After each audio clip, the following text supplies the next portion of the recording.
Kenapa kalau tangan kita terluka bisa mengeluarkan darah ya? Lalu setelah itu kalau kita lihat darah, kenapa jantung kita bisa berdetak lebih kencang ya dari biasanya?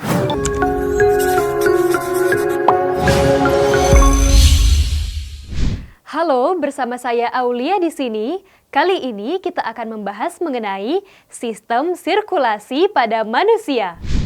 Tubuh manusia senantiasa memerlukan nutrisi dari makanan, di mana makanan tersebut akan diedarkan sari-sarinya oleh darah.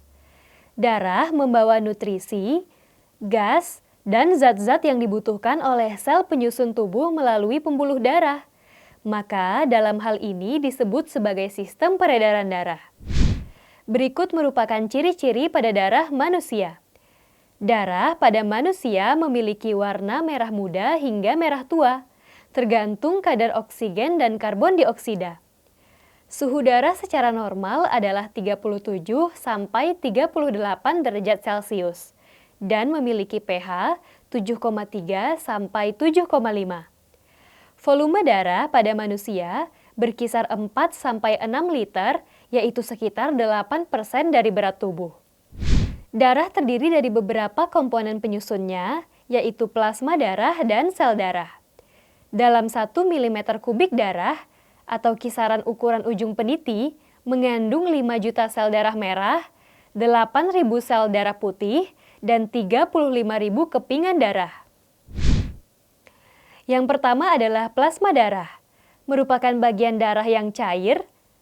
Di dalam plasma darah terlarut molekul ion, glukosa, dan asam amino untuk diedarkan ke seluruh tubuh.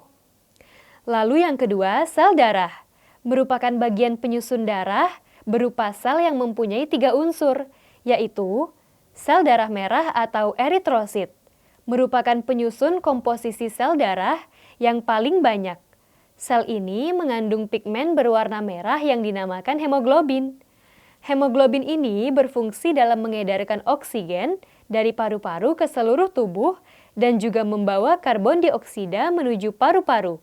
Yang kedua, sel darah putih atau leukosit. Sel darah putih berukuran lebih besar dari sel darah merah, namun jumlahnya lebih sedikit. Sel darah putih ini berperan penting dalam melawan penyakit yang masuk ke dalam tubuh atau antibodi.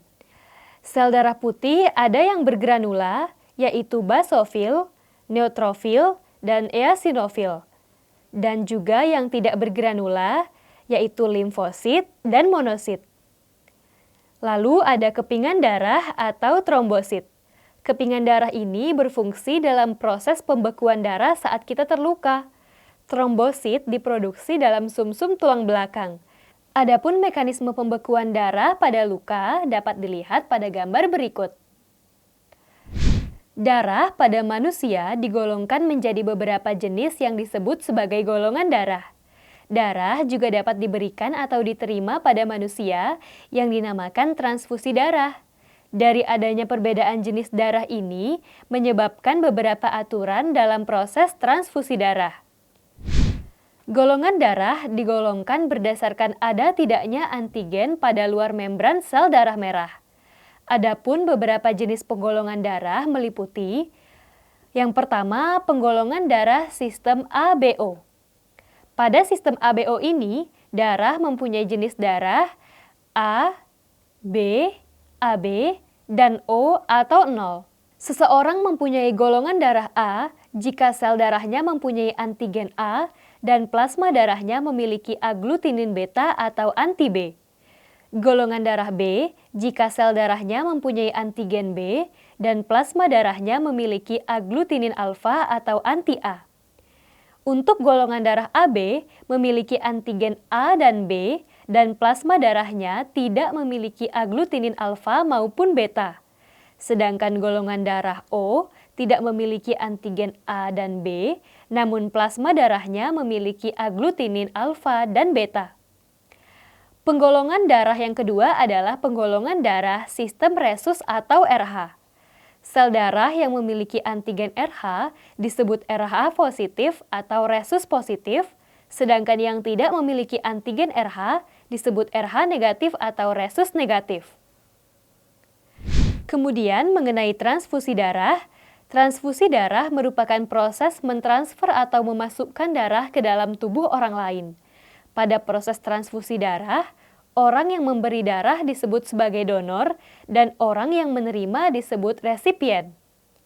Proses transfusi darah harus disesuaikan dengan golongan darah A dengan A, B dengan B, dan lainnya. Namun dalam kondisi tertentu, golongan darah AB dapat menerima dari darah A, B, AB, dan O, sehingga disebut resipien universal. Dan golongan darah O dapat memberikan darah kepada golongan darah A, B, AB, dan O, sehingga dinamakan donor universal. Jika proses transfusi darah tidak mengikuti kesesuaian golongan darah, maka akan terjadi penggumpalan atau yang disebut aglutinasi. Nah, gimana teman-teman? Sudah paham kan sekarang? Jadi, dari materi kali ini dapat kita simpulkan yaitu darah berfungsi membawa zat dan nutrisi dan diedarkan ke seluruh sel-sel yang ada di dalam tubuh. Darah terdiri dari komponen sel darah dan plasma darah. Sel darah terdiri dari unsur sel darah merah atau eritrosit, sel darah putih atau leukosit, dan kepingan darah atau trombosit. Penggolongan darah dapat dilakukan dengan sistem ABO dan resus. Proses transfusi darah meliputi donor dan resipien yang harus mengikuti aturan dalam proses transfusi darah.